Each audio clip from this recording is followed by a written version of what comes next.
Welcome back, guys. In this video I'm going to show you how to restart iPhone 15 Plus. So just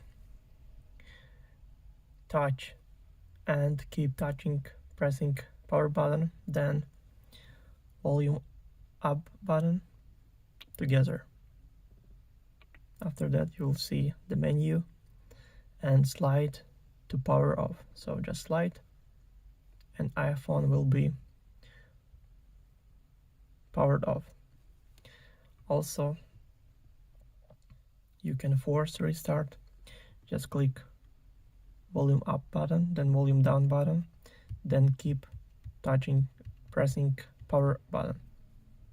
Just volume up, volume down, and about 15 seconds. And don't do slide to power off.